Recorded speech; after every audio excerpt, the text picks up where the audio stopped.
Saya ingatkan kepada Anies Baswedan dan Muhaimin Iskandar. Saya Bahar bin Smith, kami para habaib, para kiai, kami akan berusaha sekuat tenaga untuk memenangkan kalian. Tapi kalau nanti kalian menang, kalian khianati rakyat, khianati umat, khianati Islam, saya Bahar bin Smith orang pertama yang akan melawan kalian. Allahu Akbar, Allahu Akbar. Assalamualaikum warahmatullahi wabarakatuh. Alhamdulillah al-qawi sultanu al-wadih al-burhanu al-mabsud fil wujud karamuhu wa ihsanuh. Allahumma salli wa sallim wa barik wa karrim wa azim ala nuril anwar wa sirril asrar wa tiryakil aghyar wa miftah babil yasar sayyidina wa maulana Muhammadin al-Mukhtar wa alihi al-athhar wa ashabihi al-akhyar adada ni'amillah wa ifdalih, amma ba'd. Yang saya cintai, yang saya muliakan segenap para alim ulama, para habaib, para kiai, para asatid, para tokoh masyarakat, segenap aparat pemerintah, baik dari TNI ataupun Polri. Wabil khusus yang saya cintai, yang saya muliakan guru kita, ketua umum Front Pembela Front Persaudaraan Islam, Sayyid Al-Habib Muhammad bin Hussein Al-Attas. Mudah-mudahan Allah panjangkan umur beliau, Allah sehatkan jasmani dan ruhani beliau, Allah permudah segala urusan dunia akhirat beliau, Allah perkuat langkahan kaki beliau dalam berdakwah dan berjuang di jalan Allah Subhanahu wa taala. Yang saya cinta, yang saya muliakan Al-Habib Hanif bin Abdurrahman Al-Attas yang tadi telah menyampaikan tausiah dan nasihat yang begitu luar biasa. Yang saya cintai, yang saya muliakan Ketua Front Persaudaraan Islam DPW Bogor Al-Habib Alwi Al-Hamid beserta seluruh pengurusnya. Yang saya cintai, yang saya muliakan segenap panitia peringatan puncak berzikir udah ke-12. Wabil khusus Al-Habib Y Al-Jufri beserta seluruh hadirin hadirat, bapak-bapak, ibu-ibu, para pemuda-pemudi umat baginda Nabi besar Muhammad yang selalu dimuliakan oleh Allah Subhanahu wa taala. Saudara-saudara, saya sebenarnya kata dokter belum boleh keluar ceramah. Saya punya penyakit jantung namanya kardiomiopati. Kardiomiopati itu salah satu dari penyakit yang paling berbahaya.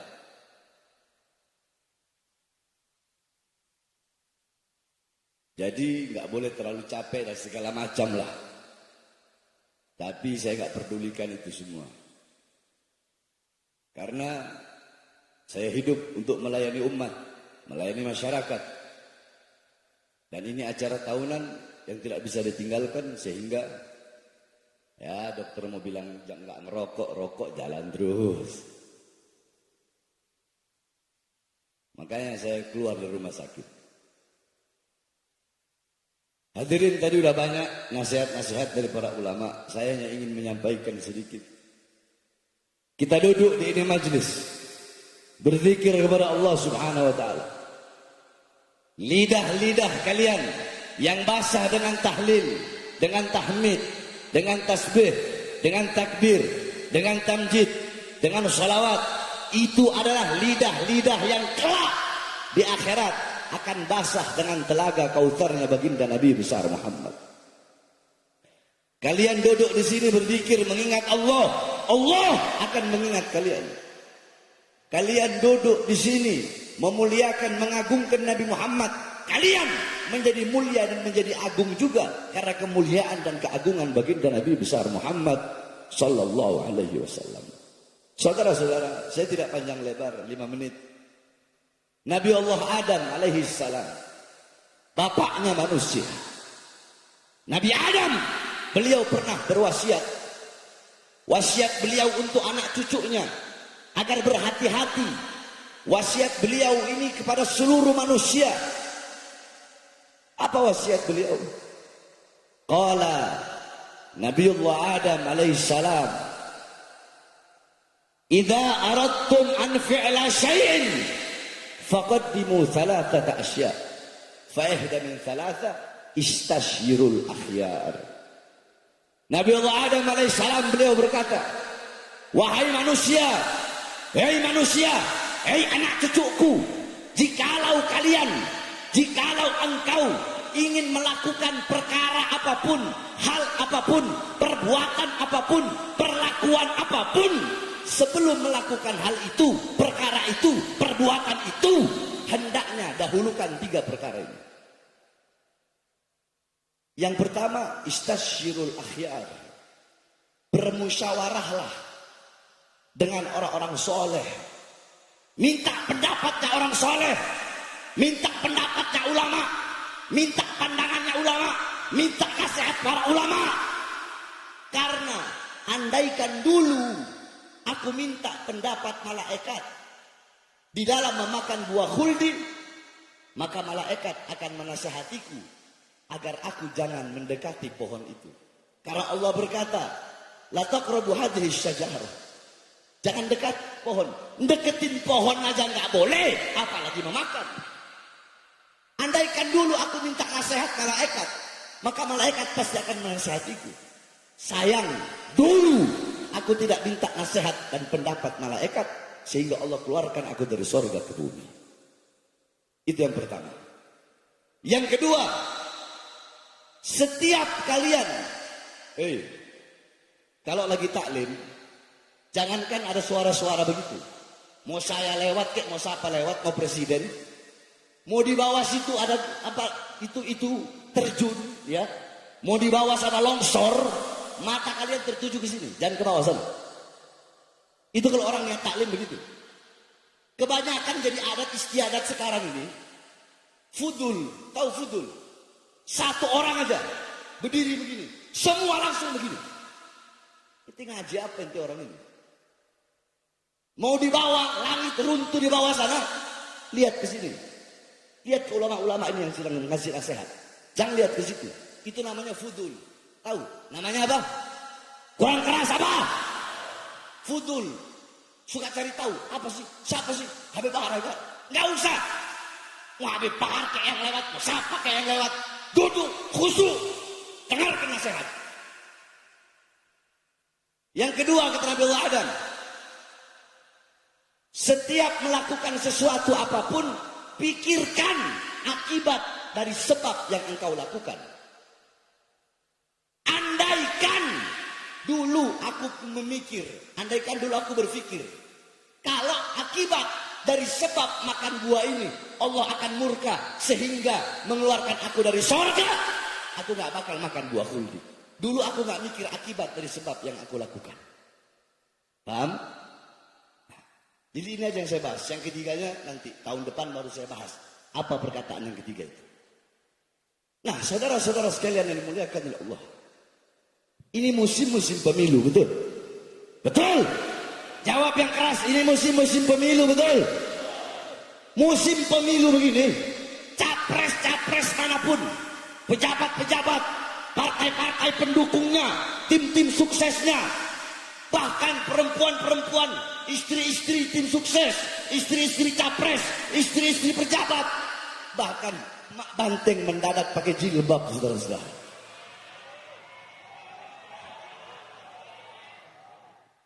Betul? Betul?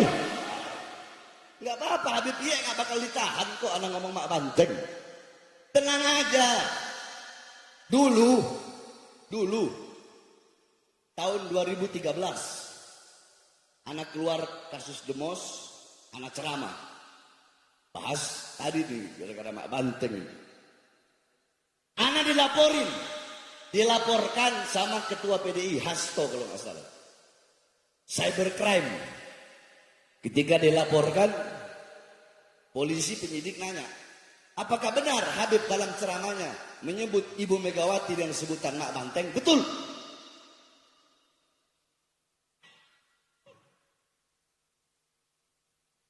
Polisi tanya lagi penyidik, apa alasan Habib kok menyebut dengan Mak Banteng? Apakah tidak ada sebutan lain? Apa anda jawab? Pak, saya ceramah agama. Dalam agama, dalam Islam, ada namanya lakop, ada namanya nisbat. Ayo, ada namanya lakop, ada namanya. Kalau ada lakop, pasti ada. Kalau ada lakop, pasti ada. Abu Nawas, bapaknya Kerah. Nih, Kerah baju. Kenapa dinamakan bapaknya Kerah? Karena Abu Nawas itu kalau pakai baju, kerahnya lebih panjang dari kepalanya. Makanya dinamakan bapaknya Kerah. Itu penisbatan namanya. Paham? Sufyan Ats-Tsauri, Ats-Tsaur artinya banteng. Lakopnya Tsaur, banteng. Cuma bedanya apa sama Mak Banteng? Nanti ada bedanya. Sufyan Ats-Tsauri diberi lakop Ats-Tsaur banteng karena beliau pernah nggak sengaja mendahulukan kaki kiri masuk masjid. Tiba-tiba terdengar suara, ya Tsaur qaddimul yumna. Banteng, dahulukan kaki kananmu. Semenjak itu beliau diberi gelar banteng. Itu nisbat penyandaran kepada gelar. Yang kita kenal Imam Ghazali. Siapa yang kenal Imam Ghazali? Nah, ulama ya, para ahli syiar, ahli sejarah, pendapatnya macam-macam. Ada yang bilang Ghazali itu Imam Ghazali itu nisbatnya dari desa yang bernama Ghazalah. Tapi dibantah. Pendapat yang paling muktamad, pendapat yang paling kuat, pendapatnya Al-Imam Az-Zahabi dalam kitab Syiarul A'lam An-Nubala. Di situ beliau katakan, aku telah keliling daerah Imam Ghazali mulai dari tempat lahir, tidak ada desa yang bernama Ghazalah. Sehingga yang benar lakop Ghazali itu dari kata ghazal yang artinya tukang tenun, tukang jahit, tukang sol. Karena bapaknya Imam Ghazali, keluarganya semua itu berasal dari tukang.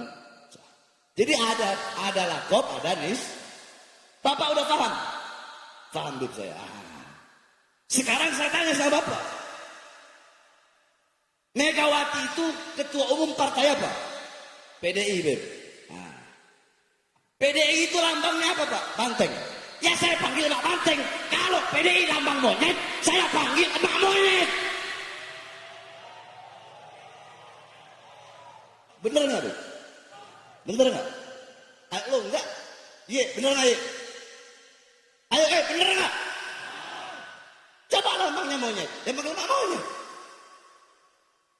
Atau coba lambangnya, ya dipanggilnya Mak Bidadari. Berarti Beb, yang lain juga gitu. Ya, yang lain juga gitu. Golkar waktu itu Abu Rizal Bakri, ya berarti bapaknya beringin.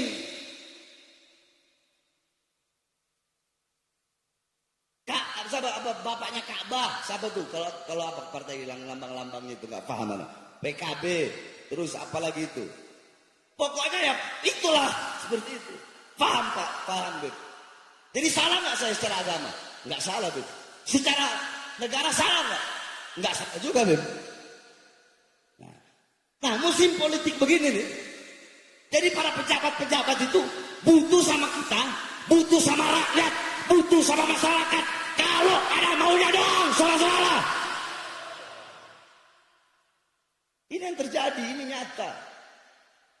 Mendadak jadi santriwati yang perempuan-perempuan. Yang laki-laki mendadak jadi santri. Pakai peci, pakai sarung. Masuk gorong-gorong. Keluar jadi presiden. Macem-macem. Ada yang jadi bintang iklan wudhu. Saya tanya, munafik gak? Munafik gak? Munafik gak? Saya berjanji, kalau saya jadi presiden, saya berjanji, kalau saya jadi gubernur, saya berjanji, kalau saya jadi wali kota, kalau jadi bupati, dan lain sebagainya, kalau jadi caleg, saya tidak akan makan gaji saya. Goblok, biadab, iya, kalian gak makan gaji kalian. Gaji kalian cuma berapa? Paling 40 juta, 50 juta. Gaji presiden 60 juta. Kalian gak makan, tapi ratusan triliun uang rakyat kalian rampok dan kalian makan. Betul? Iya Ya benar, janji ditepati janjinya. Nggak makan uang rakyat. Saudara-saudara sekalian dimuliakan oleh Allah Subhanahu wa taala. Mereka butuh sama kita kalau ada maunya doang. Lagi pemilu begini nih, butuh sama rakyat, butuh sama masyarakat, terjun langsung, turun langsung. Ada yang tadinya sok garang tiba-tiba baik sama masyarakat, lemah lembut sama masyarakat. Banyak gak? Banyak gak? Memberikan janji, saya berjanji memakmurkan rakyat, saya berjanji mensejahterakan rakyat, saya berjanji berbuat adil kepada rakyat. Hei, engkau pendusta, engkau pembohong, kalian zalimi rakyat, kalian bohongi rakyat, kalian tipu rakyat, pengangguran semakin banyak, kalian lebih mementingkan investor asing daripada tanah rakyat, daripada keringat rakyat, darah rakyat. Pendusta, pembohong kalian mengundang perusahaan-perusahaan asing dari luar datang ke Indonesia untuk merampok kekayaan alam yang ada di Indonesia, saudara. Saya tanya, kezaliman seperti ini lawan apa biarkan? Lawan apa biarkan? Ketidakadilan lawan apa biarkan? Lawan apa biarkan? Ini yang terjadi, saudara-saudara. Nah, makanya kata Nabi Adam tadi, kalau mau melakukan hal apapun, minta pendapat ulah, minta pendapat para minta pendapat para kiai, minta pendapat para habah. Cuma Ustadz, Kiai, Habib itu ada terbagi dua. Terbagi berapa? Jadi terbagi dua. Ini para ulama-ulama, para ustadz, para kiai, para habaib yang berdiri depan pintu surga, berdiri depan pintu kekuasaan, jadi penjilat-penjilat pejabat. Mereka Allah kasih anugerah ilmu, Allah kasih ilmu kepada mereka, tetapi ilmu yang Allah berikan, alimun alladzi yaj'alu ilmahu tabi'an li ra'yil muluk. Ulama tapi menjadikan ilmunya untuk mengikuti kemauan para penguasa. Penguasa mau yang halal jadi haram, mereka bikin keluarkan fatwa halal jadi haram. Yang haram penguasa pengen jadi halal, mereka bikin bagaimana caranya yang haram jadi halal. Bawa ayat, bawa hadis, tapi kalimatul haq uridu bihal batil. Ini yang terjadi, saudara-saudara. Nah, ulama seperti ini saya tanya, Allah kasih ilmu, ilmunya dia pakai untuk seperti itu, khianatin Allah enggak? Ya jawab yang keras, khianat enggak? Khianat enggak? Khianat ya? Khianatin Rasulullah enggak? Banyak enggak begitu? Banyak enggak? Banyak enggak? Makanya ikuti pendapat ulama yang lurus, maksud saya. Ikuti pendapat ulama yang istiqomah, yang enggak bisa dibeli, yang enggak bisa disuap, yang enggak bisa disogok. Saudara-saudara, saya tanya, apakah pernah imam besar kita Habib Rizik mengkhianati kita umat Islam? Beliau rela dipenjara berkali-kali, dipisahkan dengan anak istrinya, laskarnya dibunuh, dibantai. Beliau hijrah ke Makkah, beliau dizolimi, dihina, dicaci, dimaki, tapi ada beliau meninggalkan umat, ada mengkhianati umat. Saya masuk penjara, Habib Hanif masuk penjara, tangan saya diborgol, perut saya diborgol, kaki saya diborgol, ada saya khianati umat? Apakah dengan diancam, dipenjara, ataupun mau dibunuh, kami meninggalkan umat? Ada kami terima uang dari pejabat? Disogok, disuap dari pejabat? Nah, saya tanya, kalian mau pilih yang mana? Satu, perhatikan. Satu, ulama yang capres ngeluarin uang buat dia. Satu, ulama yang dia mengeluarkan uang. Perhatiin ya, perhatiin. Ulama mengeluarkan uang untuk memenangkan itu capres. Ulamanya yang keluar uang sendiri. Yang kedua, ulama capresnya yang ngasih untuk memenangkan dia. Kalian pilih golongan ulama yang satu atau yang dua? Kalian pilih berapa? Satu apa dua? Satu apa dua? Nah, kemarin ijtima ulama tanya Habib Muhammad, ulama-ulama lurus, ulama-ulama istiqomah dari seluruh belahan Indonesia datang di ijtima. Tiket beli sendiri, hotel bayar sendiri, makan beli sendiri. Ada kasihan itu yang dari mana itu saya lupa ketemu. Dia makan warteg 10.000, ketemu sama saya pas dia makan warteg. Kiai dari mana? Dari daerah sini, Beb. Kok makan warteg? Iya, Beb, uang saya tinggal 30.000, Beb. Oh, yaudah, Kiai, anak kasih sejuta nih, Kiai, pergi Kiai. Keluarkan uang sendiri. Nah, dari hasil ijtima ulama, keluarlah capres pilihan ulama. Udah tahu siapa kan? Udah tahu siapa kan? Saya nggak perlu sebut nama.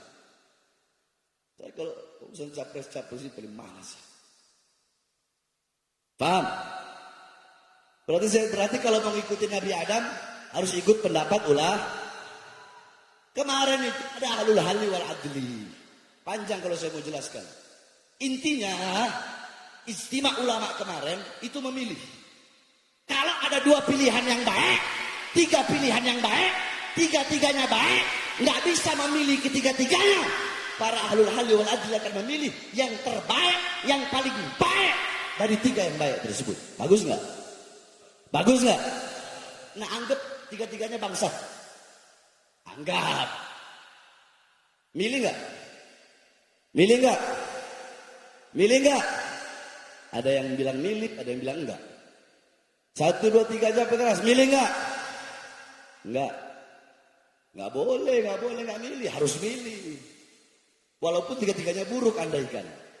Kalau 3-3-nya buruk, 3-3-nya bangsat, tidak bisa meninggalkan. Kenapa? Karena kalau kita nggak milih, bisa jadi yang bakal jadi capres yang paling banyak kebangsatannya. Paham nggak? Jadi suara-suara kalian yang menentukan nasib generasi bangsa ke depan. Makanya jangan salah dalam memilih. Ikuti capres, pilih capres yang telah dikeluarkan dari hasil ijtima ulama. Saya tanya semua masyarakat Puncak berzikir, jawab yang keras.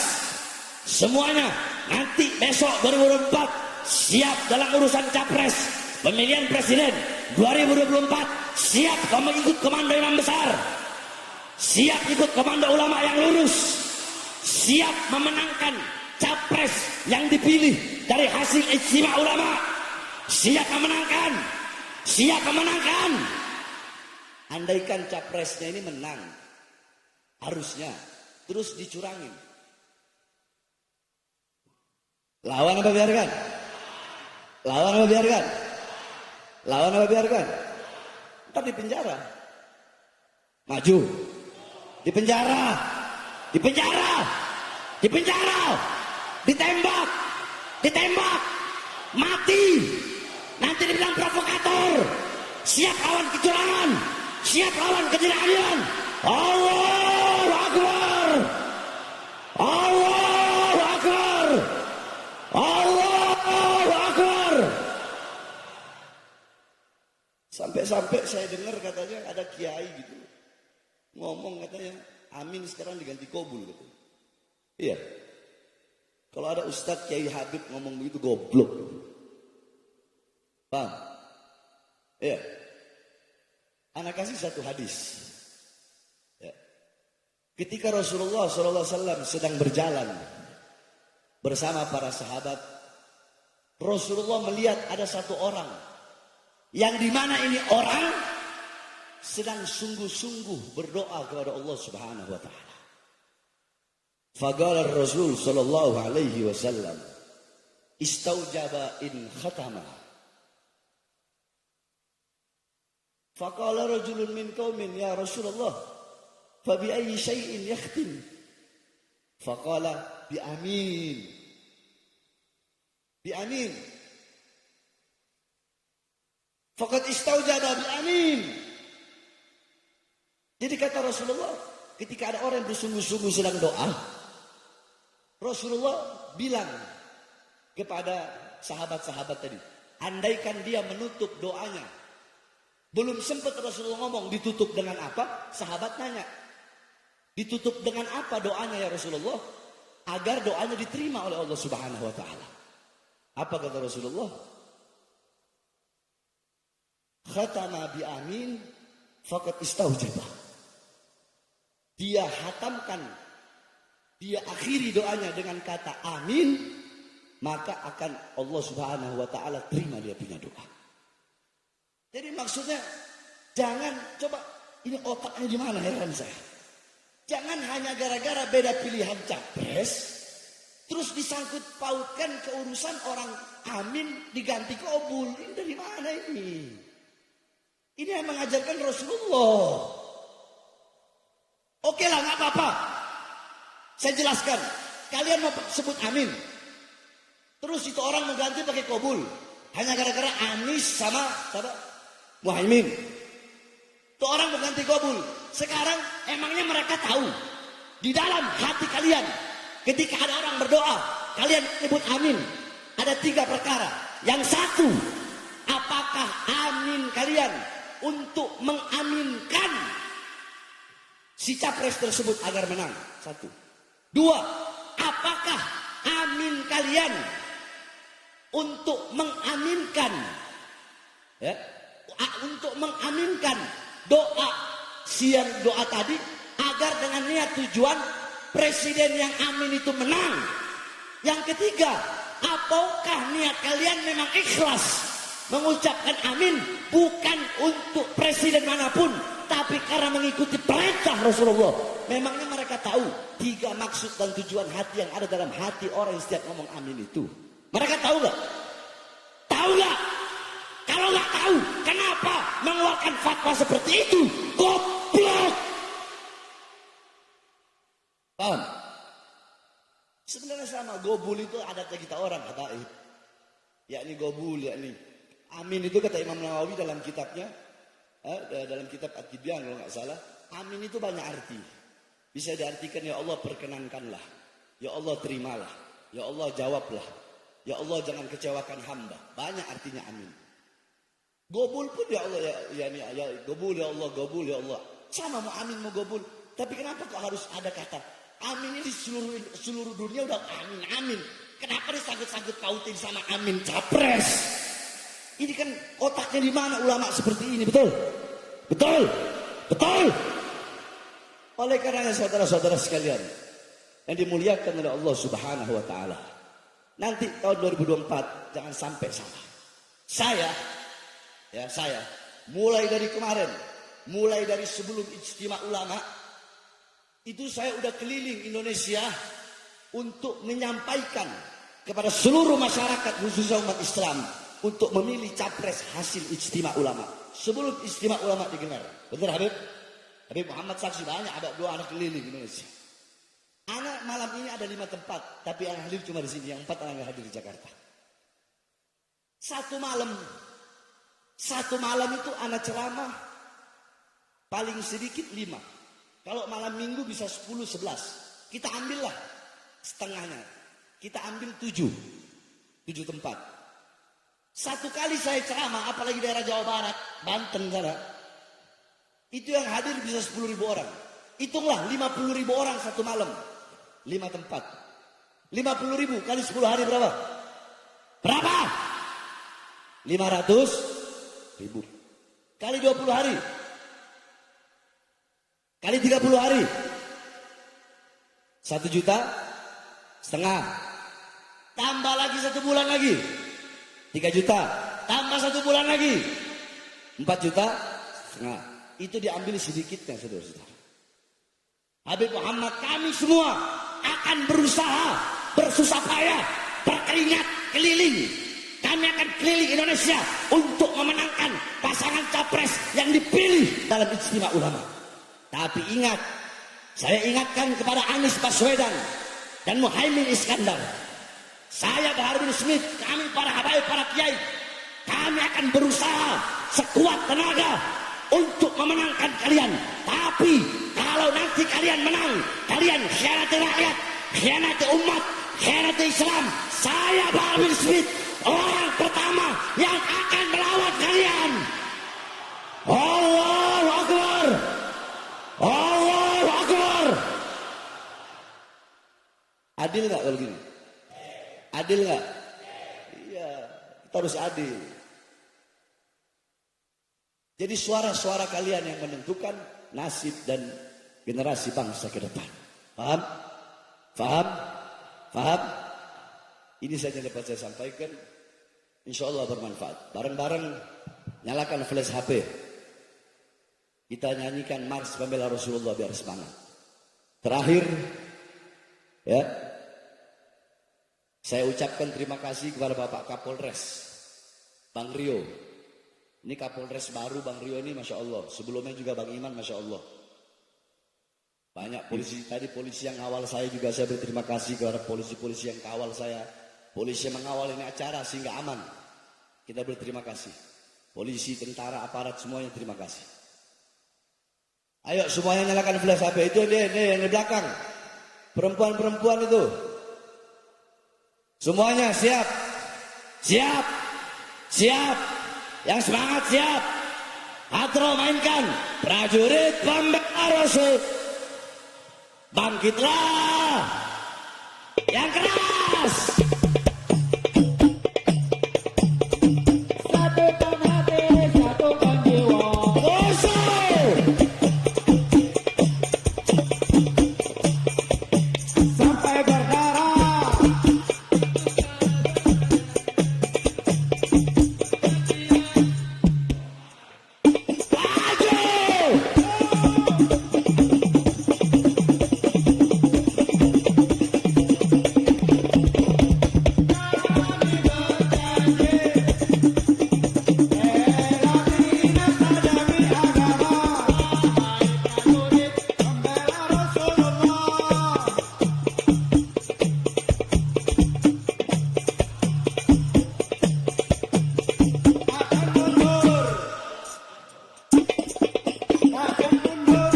Walau satu langkah. Saya tanya semuanya, untuk melawan para koruptor, pejabat zalim, pengkhianat bangsa, lawan atau biarkan?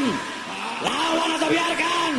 Siap melawan mereka, siap lawan kezaliman, siap lawan ketidakadilan, siap hancur demi Islam, siap binasa demi Indonesia, siap mati demi merah putih, siap mati demi NKRI. Allahu Akbar. Indonesia merdeka! Merdeka! Merdeka! Allahu Akbar! Terakhir, kita doakan mudah-mudahan Hamas dan pejuang-pejuang Palestina Allah berikan kemenangan. Allah berikan kemerdekaan Palestina. Allah hancurkan Israel, Amerika, dan antek-anteknya dunia-dunia barat. Allah hancurkan mereka semua. Allahumma baddid jamlahum, Allahumma farrid jammahum, Allahumma adlil ladadahum, Allahumma jalid da'irat alaihim, Allahumma ausilil adhaba ilaihim. Terakhir kita bacakan suratul Fatihah untuk almarhumah istri tercinta daripada imam besar kita Syarifah Fadlun bin Yahya. Kita bacakan Fatihah. Allah muliakan beliau dengan berjumpa dengan Hababah Fatimah dan baginda Nabi besar Muhammad sallallahu alaihi wasallam. Al-Fatihah. Ila arwahi abana wa ummahatina wa ajdadina wa jaddatina wa nakhussuhum la ruh Syarifah Fadlun binti Fadil bin Yahya. Asallahu yaghfir laha warhamha wa afiha wa afu anha. Allahumma hijab laha minan nar wa zitlaha minan nar wa afwan bil hisab. Allahumma syarifha wa karimha bi ru'yah جدنا سيدنا المصطفى رسول الله صلى الله عليه وسلم على هذه النية وعلى كل صالحة وعلى حضرة النبي بسر الفاتحة.